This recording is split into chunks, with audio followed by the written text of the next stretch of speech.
ဟုတ်ဆရာအင်းပါအခုအခုဖွင့်မဲ့တင်တန်းဆရာဘန်ကောက်မှာနေရဖြစ်တယ်ဗျာ online ပဲအွန်လိုပေါ့င်းနော် online ဖြစ်မှာဘာလို့ဆရာဘန်ကောက်မှာရောက်နေရဆိုတော့လေဟုတ်ကဲ့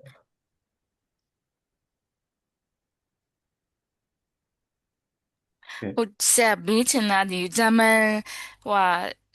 စကားတင်တန်းကျောင်းနေအများကြီးရှိရလေနော်အဲ့တင်တန်းကျောင်းနေရနေမှာဒါမှမဟုတ် recognize ဖြစ်တဲ့တင်တန်းကျောင်းနေရအဲ့လိုမျိုးဟို test ကိုပေးခွင့်ရှိရလားဟို platform တစ်ခုမှာပဲအဲ့လိုမျိုးဖြေရတာလားပေါ့နော်ကိုဖြေမဲ့အချိန်ပေါ်မှာ recognize ဘလို့လဲမ somewhere သိဖြေရဘူးကြတော့ဆရာတို့ပုံမှန်ဆို Go Day ပေါ့နော် Go Day Institute မှာ in person သွားဖြေရတာဆိုတော့အဲ့ဒါဟုတ်ကဲ့ပါဒါပေမဲ့ဖြေတဲ့အခါမှာ level တိုင်းကိုသွားဖြေစရာမလိုကိုလိုချင်တဲ့ level ကိုပဲရွေးဖြေလို့ရတယ်ဆရာကတော့ကြံကြံပေးတာ A1 A2 လောက်ဆိုရင်တော့ budget ကို save လုပ်လို့ဆိုရင် B1 လောက်မှဖြေတာလို့ပေါ့နော်အဲ့လိုမျိုးပေါ့သူ level ဟိုဟာမျိုးမှာပဲလိုအပ်တဲ့ level မှာပဲသွားဖြေလိုက်တာကောင်းတယ်ကျန်တဲ့ဟာတွေကိုဒီအပြင်မှာ practice တွေလုပ်လာမယ်နောက်ဆုံးတကယ်လိုအပ်တဲ့ B1 တို့ B2 မှာပဲသွားဖြေတာပို့ပြီးတော့အဆင်ပြေပါတယ် course ကိုများလားဆရာ test course အန်ရှူတင်တဲ့ဟိုဟာလား exam fees တွေလား exam fees ဟုတ်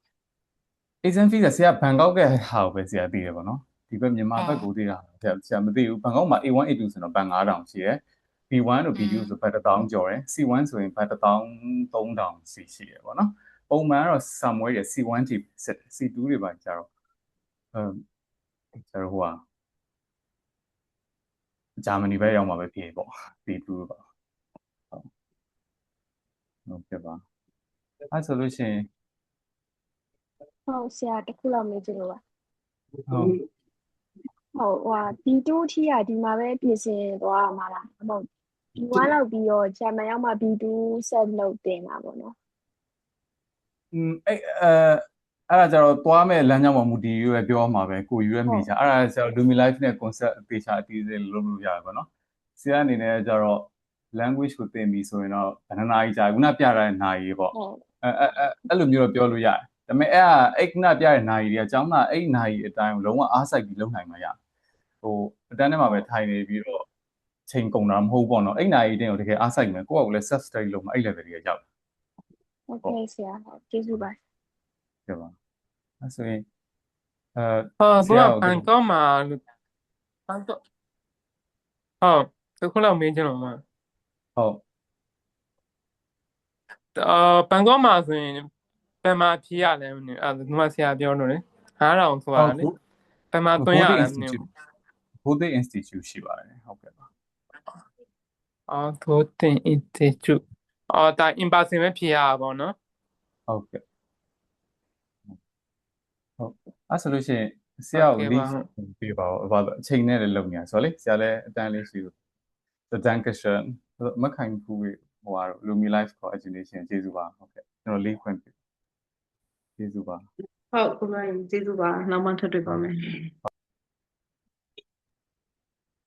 ဟုတ်ကဲ့ရှင်အခုက Q&A session လေးဖြစ်တာကြောင့်ချက်ပေါက်မှာမေးထားတာတွေကိုဖြည့်ပေးမှာဖြစ်ပြီးနောက်ထပ်သိချင်တာလေးတွေရှိလို့ရှိရင်လည်းမေးပေးနိုင်ပါပြီရှင်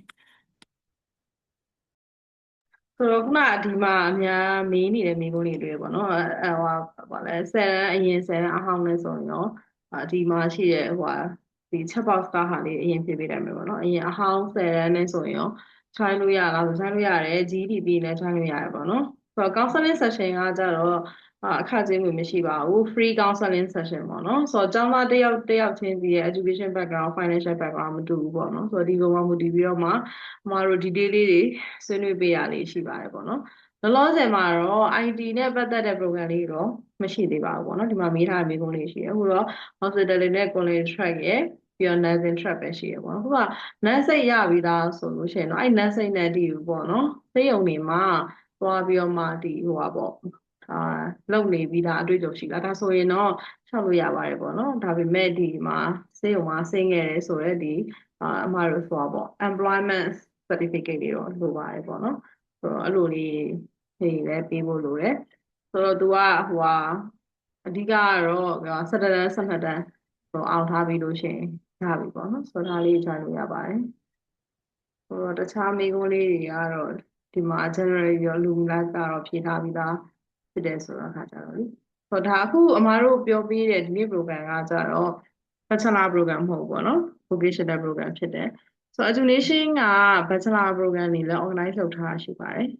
ဆိုတော့ဒီဟာလေးတွေကတော့အမားတို့ဟိုပေါ့ April intake ကတော့ပြီးသွားပြီဆိုတော့ကြောင့်မလို့သူ့အတွက် July intake ထပ်လာတဲ့ခါကျလို့ရှိရင်အမားတို့ထပ်ပြီးတော့မှအခု seminar လေးပဲလုပ်ပြီးတော့ပြောပြအောင်မယ်ပေါ့နော်ဒါကတော့လောလောဆယ်တော့ vocational program အတွက်သွားတာပါ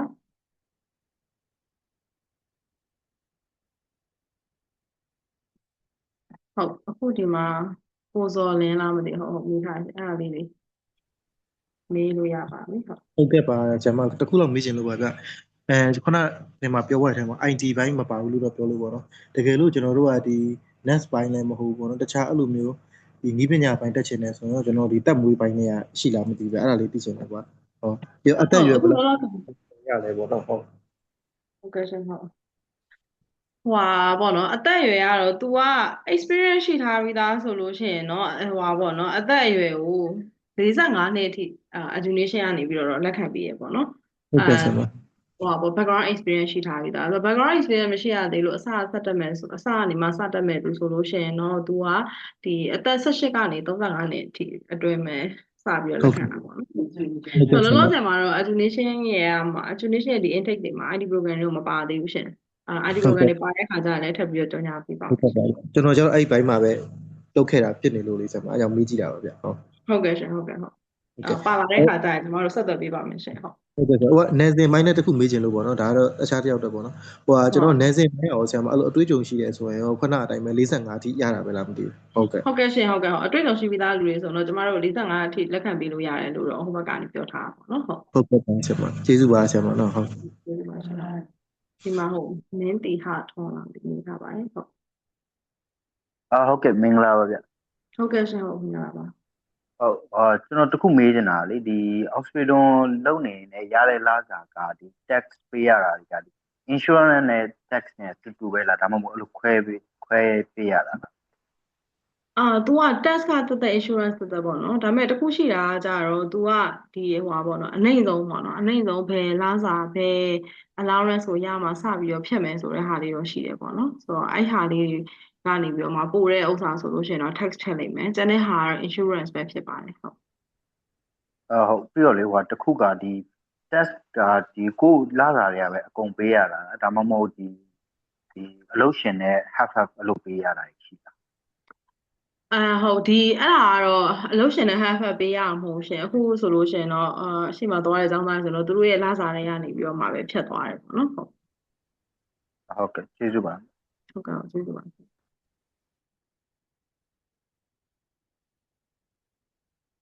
ဟုတ်ညီမလေးဖယ်လာဟုတ်ပြီဟုတ်ကဲ့ရှင်ဟိုလေအခုကလေ12တန်း12တန်းလည်းမပြီးသေးဘူးเนาะပြီးလို့ရှင်တက္ကသိုလ်ဒုတိယနှစ်လည်းမပြီးထားဘဲနဲ့စနစ်ဟောင်း10လည်းမပြီးထားတာအဲ့တော့အဲ့ဒါကိုကြောင့်ညီမတို့ join လို့ရလားမသိဘူး hotel life နဲ့ join ချင်တာရှင်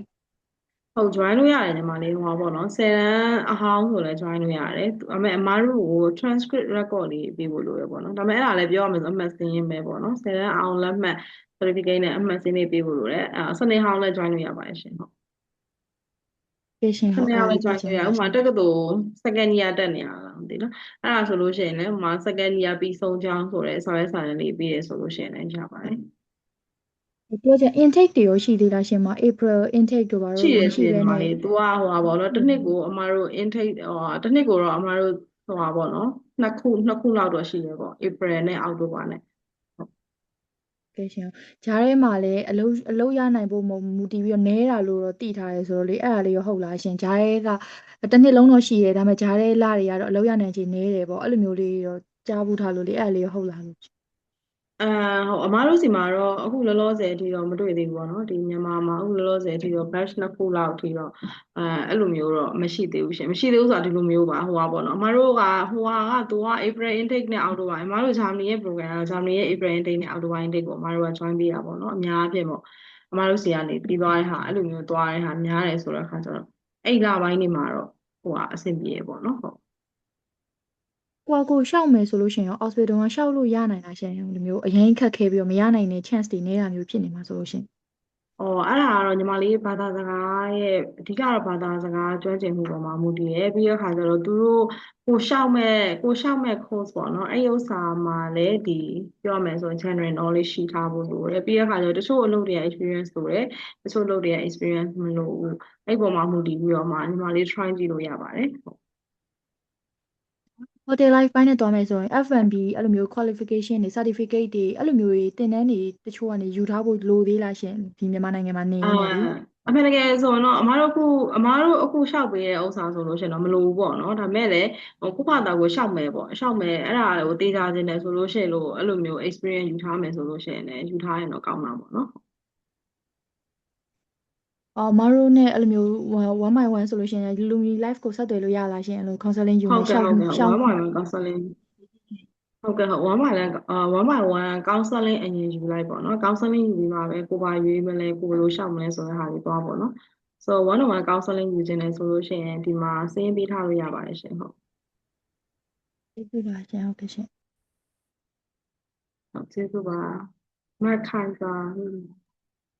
ဟုတ်ကဲ့ဟုတ်မှာညီမအခုက IGCSE O level ပြီးထားဆိုတော့အဲ့ဒါနဲ့ကို join လို့ရလားမသိ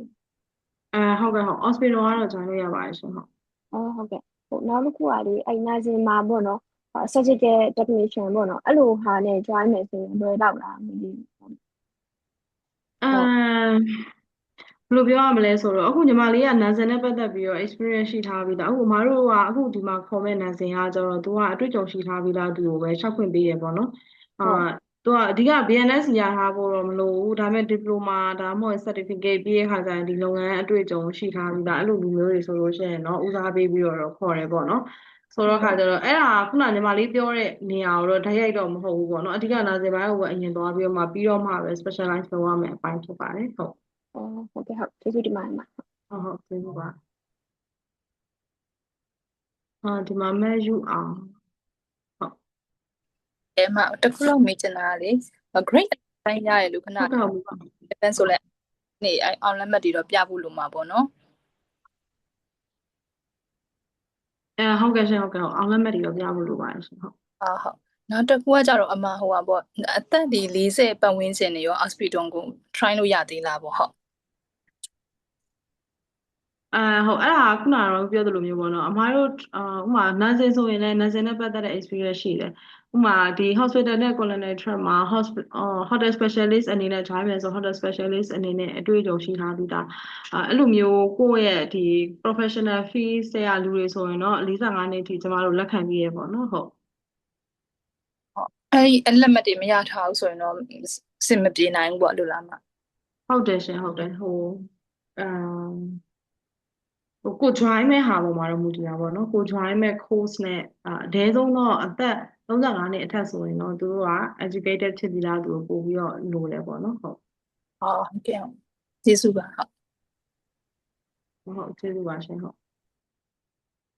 အခုလောလောဆယ်တော့ဒီ logistic တွေ accounting တွေဒီ mechanic ပိုင်းတွေတော့မရှိသေးဘူးပေါ့နော်ဒီမှာမိကုန်းလေးနေထားလို့ပါကျမတို့လောလောဆယ်တော့ hospitality နဲ့ culinary track ရဲ့အဲ့အောက်ကရှိတဲ့ course 3ခုရဲ့ပြီးရခါကျတော့ဒီ nursing ပြီးတော့ educator for special needs people လောလောဆယ်တော့ဒီ5ခုပဲရှိပါသေးတယ်တခြား program လေးတွေထပ်ပြီးတော့မှအသစ်ရှိရခါကျရင်လည်း page ကနေလည်းကြော်ညာပေးပါမယ်နောက်ခါကျတော့ဒီလိုမျိုးပေါ့နော်အထူးမေးထားတဲ့ဥမာ ID တက်ချင်တာဆိုရင်မေးထားတဲ့သူလေးဆိုရင်လည်းကျမတို့ပြန်ပြီးဆက်သွယ်ပေးပါမယ်ရှင်